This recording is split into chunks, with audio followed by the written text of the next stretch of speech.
Hi, this is Paul, and this is another one of my Rough Draft to Sunday videos where I basically walk through the current state of my draft of my Sunday sermon and look for input from the YouTube community. And so I just kind of put it out there and hope it helps you, or I'm appreciative of the feedback. As many of you know, over the last couple of months, I've been making YouTubes on video about Jordan Peterson, and some of what this has brought in has been a stream of emails and comments and new relationships with people who are interested in Jordan Peterson and his work.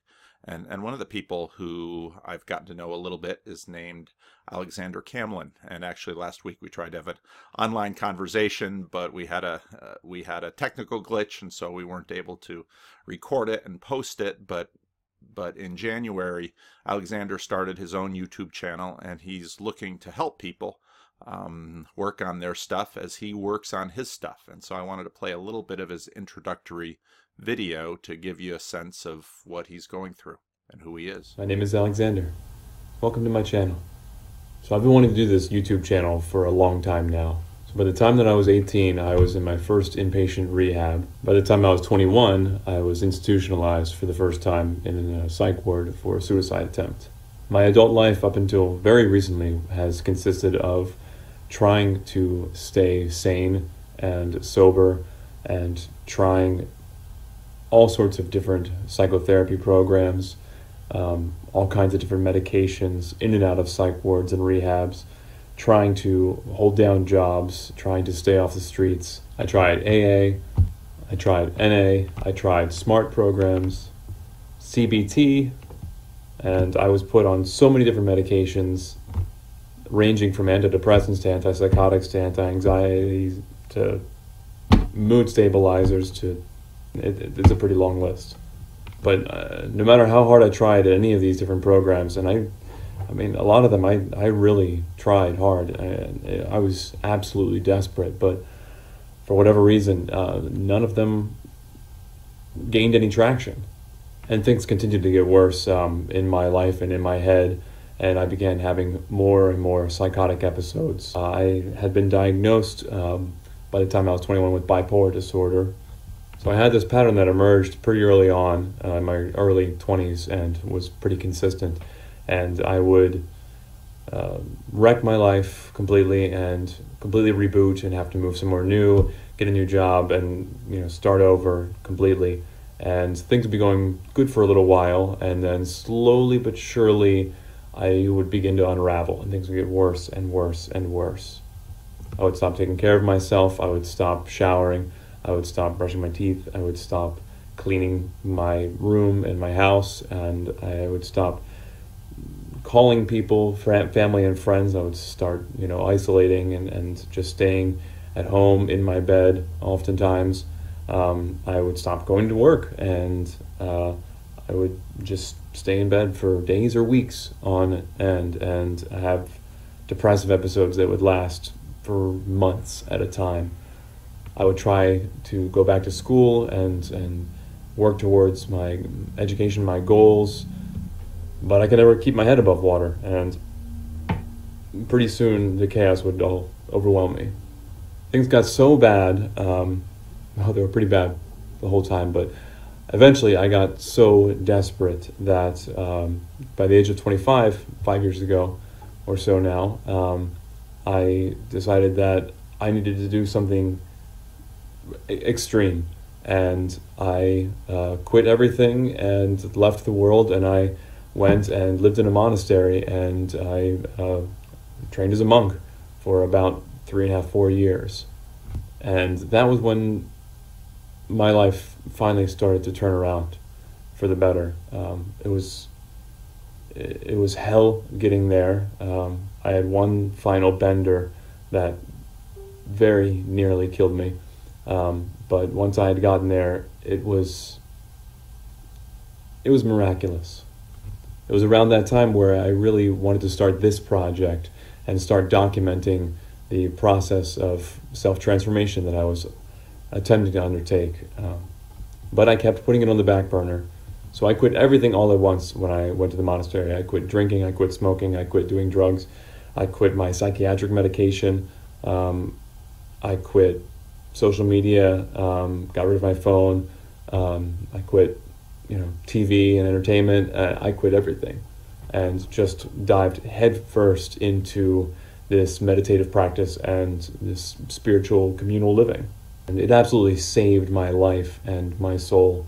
And those monks and nuns put me back together again. I didn't think that was possible.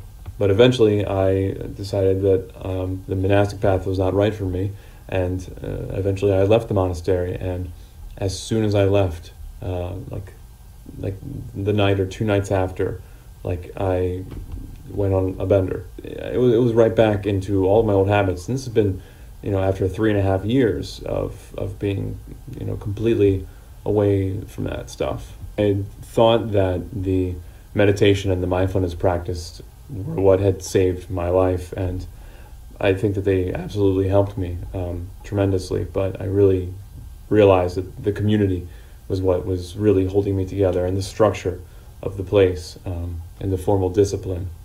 And without that, I very quickly unraveled again. My old madness began creeping right back in, and I started getting pretty desperate again. And somehow, miraculously, I met somebody who was plugged into a underground ayahuasca community. So I began participating in the ayahuasca ceremonies, and that was profoundly transformational. So for almost, going on 10 years then, I had been trying all of these different modalities and approaches from Western to Eastern to, New Age to, once you start getting really desperate, you begin trying everything and anything and seeing what works and what doesn't. But there was still something missing, and I couldn't seem to find it, no matter how hard I searched. And then about 2 years ago, I encountered the work of clinical psychologist Jordan Peterson. And something about Dr. Peterson's work just clicked. And all of the things that I had experienced over this 10 years of chaotic wandering just kind of all came together and finally made sense, and I began to see some real change in my life, lasting change. And it wasn't because of the community, and it wasn't because of the structure that I was submitting myself to, but it was things that I was able to voluntarily undertake for myself, and things that I was voluntarily able to sacrifice. I'm just going to break it here. You can listen to the whole thing on your own. And I really appreciate Alexander's story, and I appreciate his honesty, and I appreciate his willingness to share his story in order to be of help to other people. And I want to be really careful with a story like this, because some of you know that often in churches, conversion stories can be used where everything was bad, and then I went to church, and now everything's great. And that's a powerful, simple narrative that often people will hear, and they'll say, oh, then I need that too, and they'll jump right in, and sometimes it'll go fine for them, or sometimes it won't take for them, or sometimes it'll take for a while. And so I'm just, with my experience of a number of people that I've known who have similar stories to Alexander, I'm very cautious about giving blanket pronouncements, because life is a journey and a lot of things come up, and people who are able to maintain sobriety for 10 or 15 years sometimes stumble and crash and stay crashed. So I'm not about to make big pronouncements here. But I did want to highlight some things from his story that I thought were helpful and important, because I think his story in some ways indicates something about our culture and something about a Western secular way of life that is vulnerable to the kinds of distress that he experienced. Part of this, I think, is we have a sense in our culture that because of our technology, because of our science, because of our wealth, because of our power, that we sit at the top of the world and we alone know how to put our lives together. But there are a lot of things that suggest that there are ways in which our culture, our secularized culture, is toxic, and so I want to highlight a couple of things. So Alexander's story is one point. Another book that I read, Turn of the Century. He's a very famous psychologist. I won't use his name right now, but he began his career working in an asylum. And in that asylum, he was told to not bother talking to the patients because they were sick. And at that point, the paradigm was very materialistic in that, they're sick because something's wrong with their brain, so talking to them won't make any sense. But the more he listened to these, he decided to not listen to his supervisors, which could have gotten him in trouble. And so he decided to talk to them, and he discovered that these people had a lot to say, and that their internal pathologies were connected with bigger stories out there. And he began to notice that as he engaged with these patients. Now, they didn't have psych meds or anything like that at the end of the 19th century and the beginning of the 20th century, so all they had were talking. But he began to notice that actually talking to the people could make things better. Now, this is an important thing to think about, because I think to a certain degree the paradigm that this doctor confronted early in his career is a similar paradigm to what we have today, and that, well, if there's something wrong with me, then maybe if I can take a pill that will fix me. But what I appreciate about Alexander's story and about this doctor's story is that both of them show how not all of Alexander's trials could be resolved with medication. Now, I am by no means going to tell people who need psychiatric medication not to take their medication, because I've seen many situations in which people taking their medication dramatically helps them. And I've known a number of people for whom, if they stop taking their medication, they will slide downhill. So please do not interpret anything that I'm about to say in that way. Plus, I am not a doctor, so just be sure of that. I'm a pastor, not a doctor. And what I'm trying to highlight, though, is that we as human beings live in an incredibly complex world where, in fact, as I say a little bit later, we're seen as individuals, but we're actually deeply connected to each other in ways that are mysterious to us.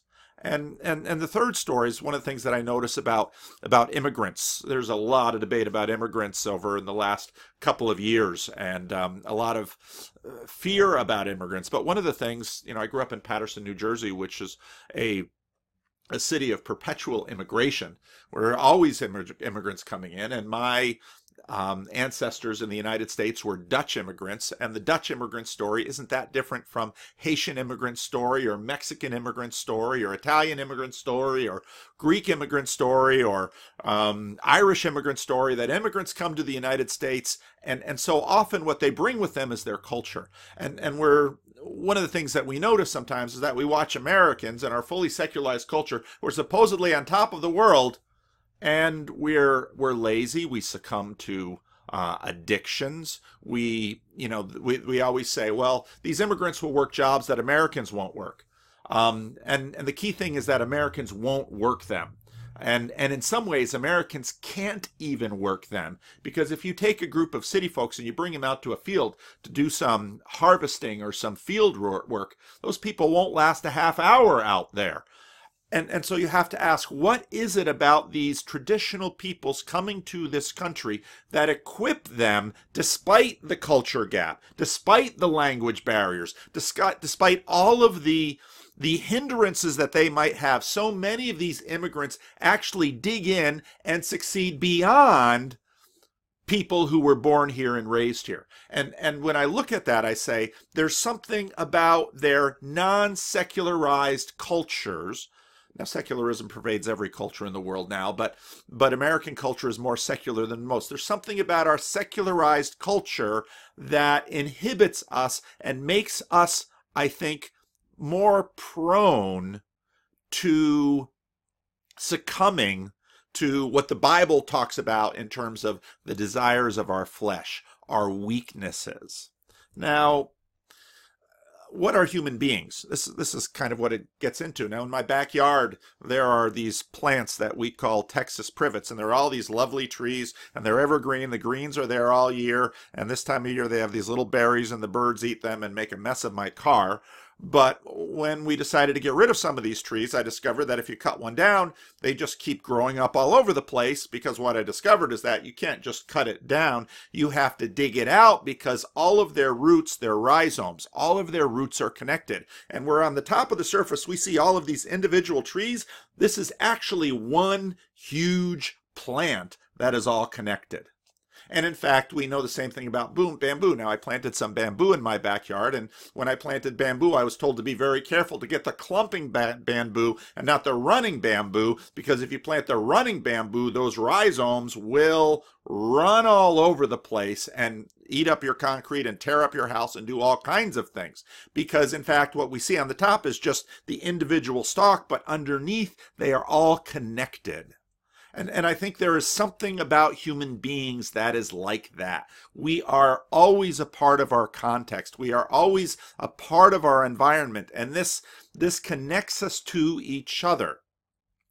Culture is the water we breathe. And in fact, I think part of the reason that we see in Alexander's case, where, part of his journey has been to, a monastic institution could put walls around him and teach him some skills, but without those walls, he went back to his other things. And in fact, he had he was drawn at some point to come back to Christianity, and that's what brought him to me. And so, we've been talking and chatting and writing back and forth.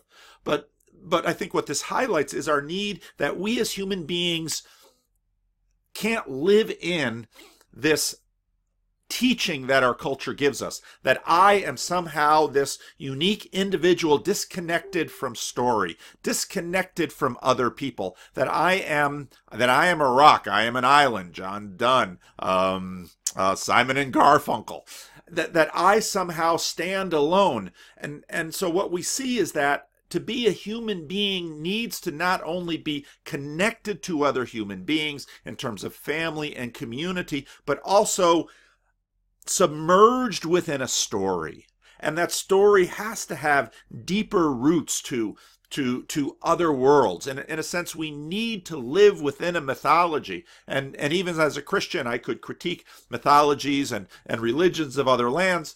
I think it's incontrovertible that people do better with the mythology, which is the reason that people are always going out to watch Star Wars or Lord of the Rings or Harry Potter. They need a fandom to live into. They need a mythology to live within. And if you strip them of the mythology, they will find one. They will find one at hand, and they will grab onto it because we simply need it to exist as human beings. Now, Everyone imagines that, I can self-construct myself, and I can decide for myself what is meaningful.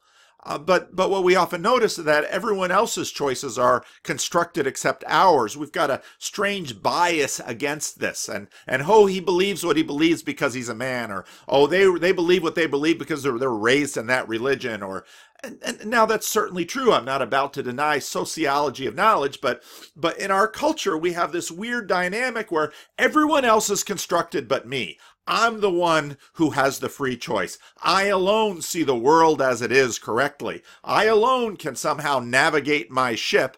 But then what I think actually happens is that in a culture like this, what this does is, in effect, strips away the mythology around us and strips away the water that we breathe in.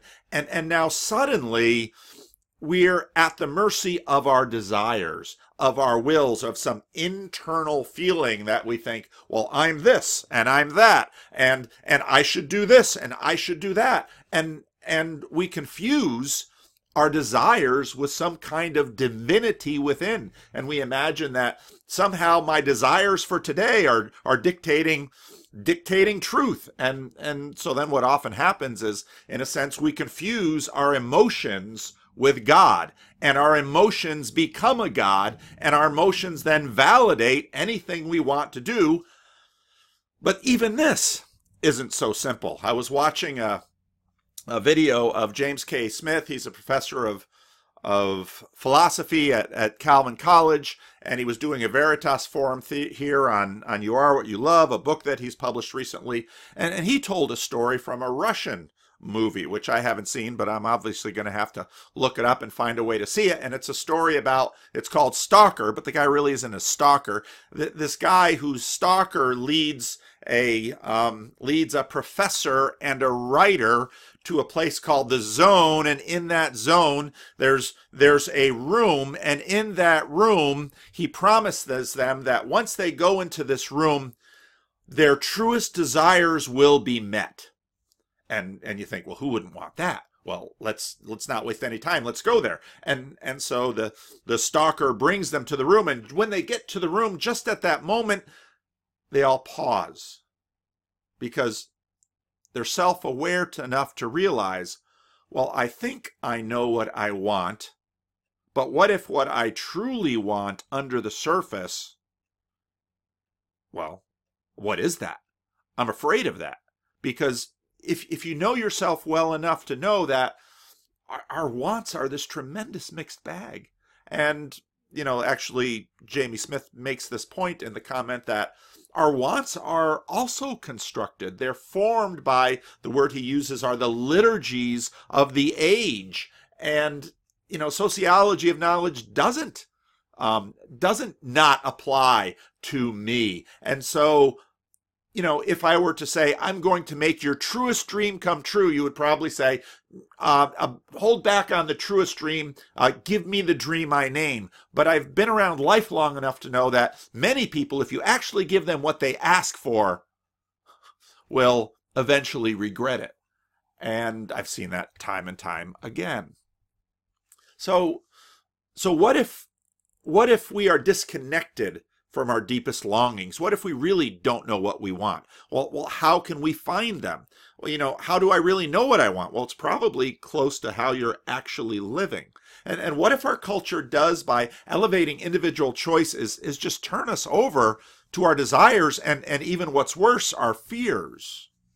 Now, we've been talking about covenants, and if you want to talk about covenants, in the book of Genesis, you begin with heaven and earth, where God creates the heavens and the earth, and the heaven and the earth are one thing. And there's a Garden of Eden, and that's the royal garden for the palace, really. Heaven and earth is God's palace, and he makes a man and a woman to live there, but the man and the woman decide they want to take the garden in a different direction, and so God exiles them, and in a sense, heaven and earth are cut off.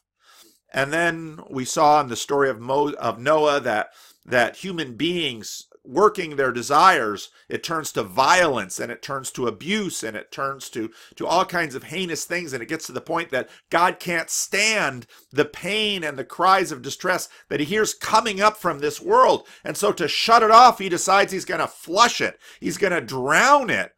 But then he makes a fatal mistake, because he saves the best man in the world and his family and an element of the animals, and he puts them in an ark, and saving only the best man in the world drowns all the bad people. But you know what? It goes back to the same. But yet God makes a covenant with them, and says essentially with the rainbow, I will maintain the firmament. I will never again drown you, but would you please stop killing each other? And would you please start respecting the life that the animals have? I'll make this covenant between you and me. Have we kept this covenant? So then last week we talked about the covenant of Abraham, the covenant of Noah. God asked that we respect the authorship over life that he has, but we don't. Then he comes to Abram, and he starts with a new plan where he's going to start a nation for himself. He's going to build it from the ground up. And so he takes Abram and he asks him to trust him, but Abraham can't trust. And so God works through his life bit by bit by bit, and brings Abraham to a place where he actually can trust God sufficiently to even be willing to sacrifice his son. But then God intervenes and rescues his son, and circumcision becomes the sign of that covenant. But then, as you know, Abraham, Isaac, Jacob, Joseph, they go into Egypt. And Egypt is emblematic of empire. Egypt is emblematic of human societies that are both powerful and amazing in terms of their power and their technology, but also oppressive, because the rules of empire work my well-being at the expense of others, my well-being at your expense. And Egypt is top dog, and the children of Israel become slaves in Egypt. And so God sends down plagues on Egypt, and they release Israel out into the desert to worship.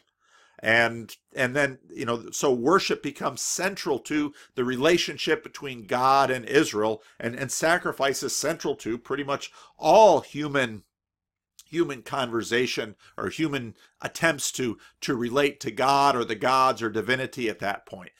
And then God rescues Israel, and he takes them out into the desert, and he basically says, I am going to train you to represent me to the world.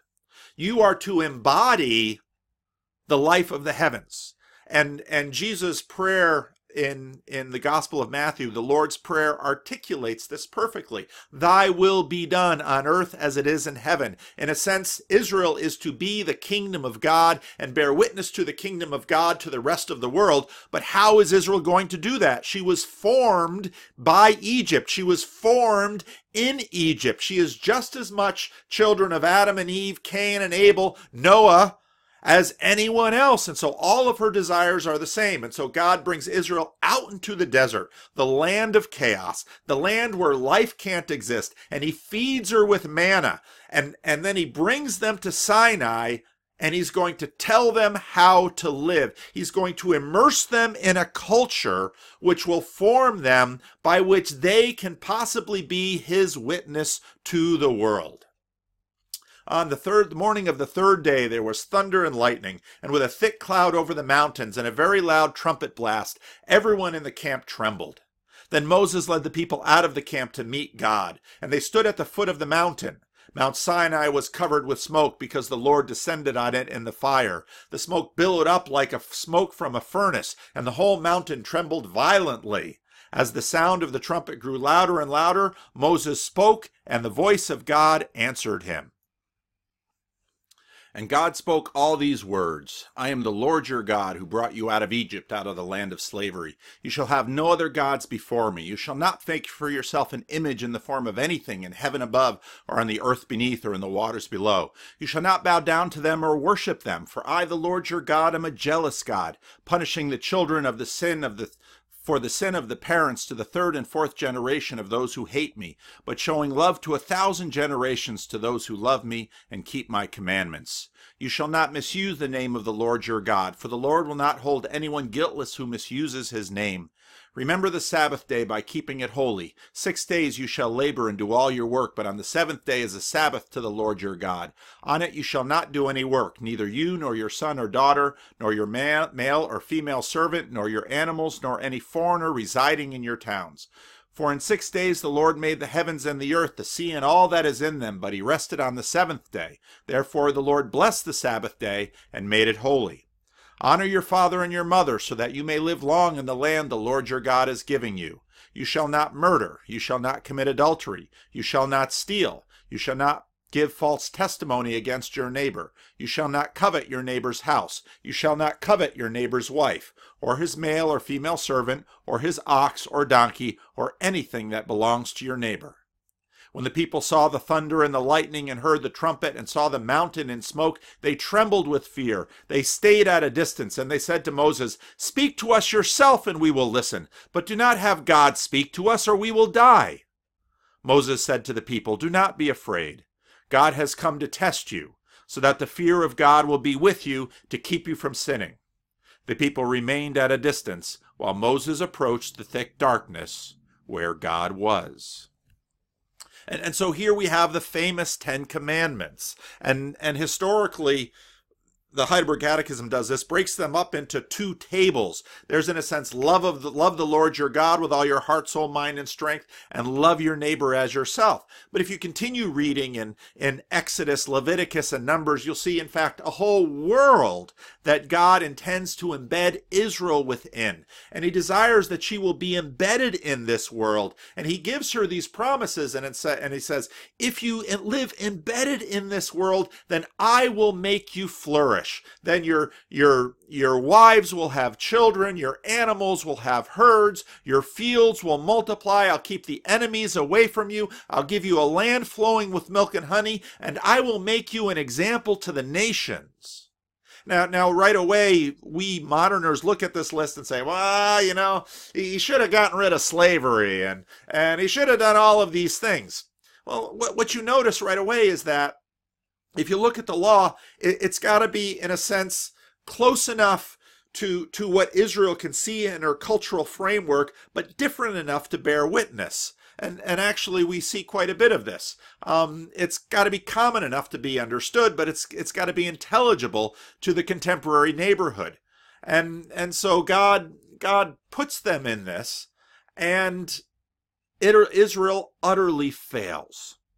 And in fact, the entire story of the Old Testament is Israel's utter failure. And if you don't believe me, read the prophets, because in a sense, what so many of the prophets are, I'm doing the book of Ezekiel with my adult Sunday school class, and I've been doing a number of the prophetic books with that class, and I'm just amazed in so many ways the Hebrew prophets.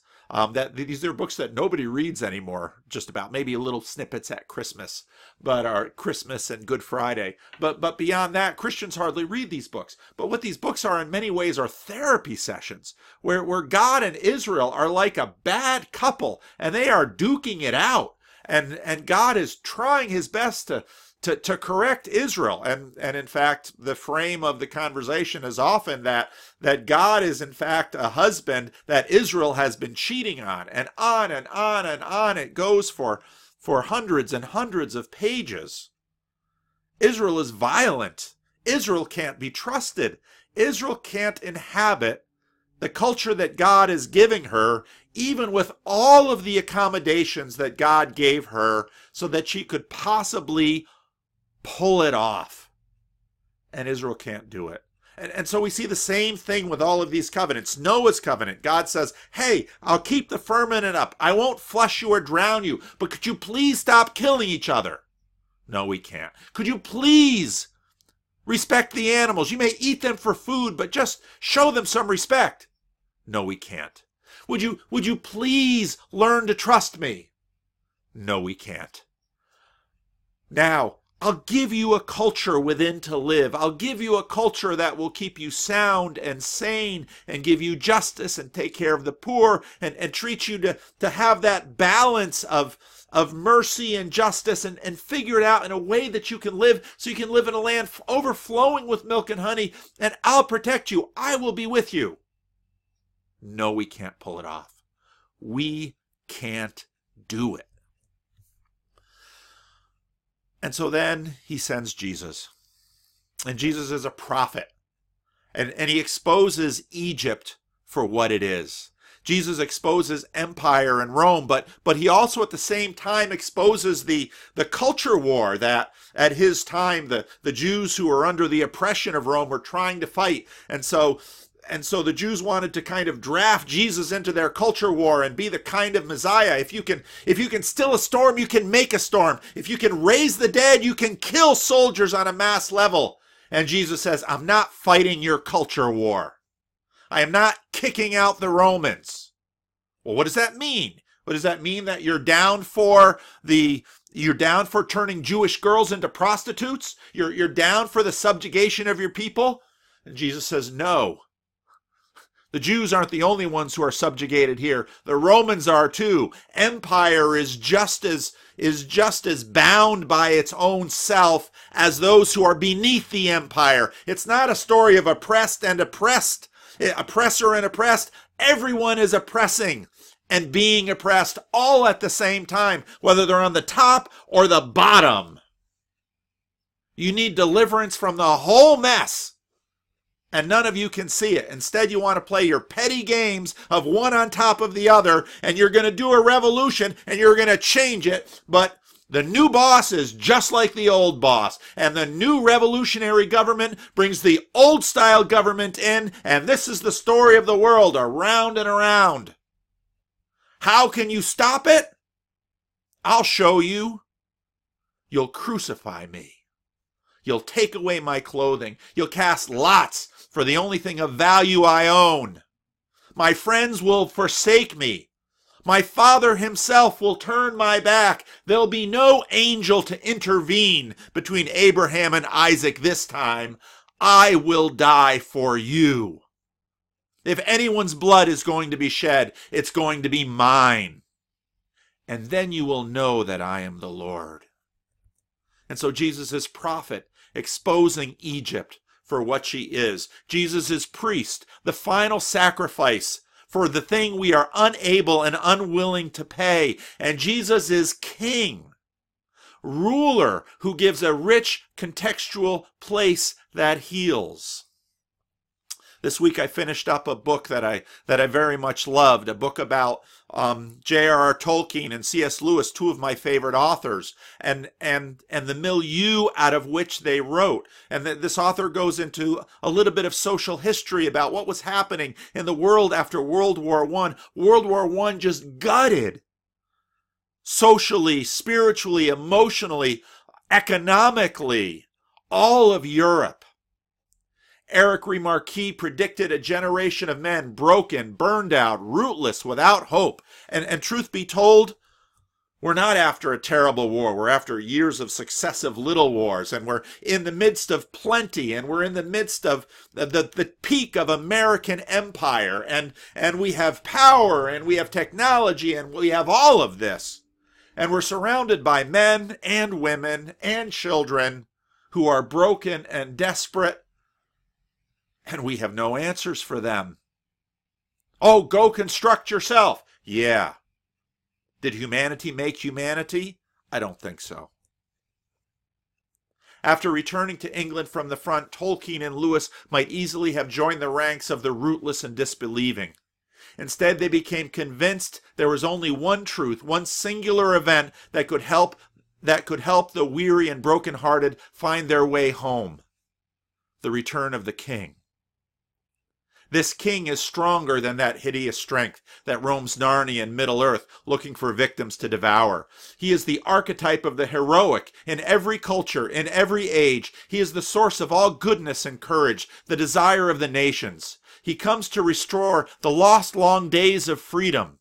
The king knows the way to the blessed realm that lies beyond the sea. The light is already growing stronger, wrote Lewis in The Last Battle. Lucy saw that a great series of many-colored cliffs led up in front of them like a giant staircase. And then she forgot everything else, because Aslan himself was coming, leaping down from cliff to cliff like a living cataract of power and beauty. This king comes with power and beauty, as the voice of conscience and the source of consolation, as the lion and the lamb. Here perhaps is the lingering influence of George MacDonald. Loving kindness beamed from every line of his face. He wrote the noble kings. He wrote of the noble knight of Fantastes. Even so, the knight's face grew stern and determined, all but fierce, as his eyes burned like a holy sacrifice uplifted on a granite rock. What Lewis discovered and came to embrace in MacDonald's vision was the union of tenderness and severity. I'm a servant of Jesus Christ. And that is the king that I await. I await the return of the king. Because only this king came. And when Jews and Romans were looking to cut each other's throats, and when an oppressor and oppressed were looking to somehow equalize the world at the expense of the other, Jesus came and said, if there's any blood to be shed, it's my blood. And I give it to you. I give it to you freely. Take, drink. Drink my blood. Eat my body. I will be a sacrifice for you. And in 3 days I will rise again. And in my resurrected body the new age will begin.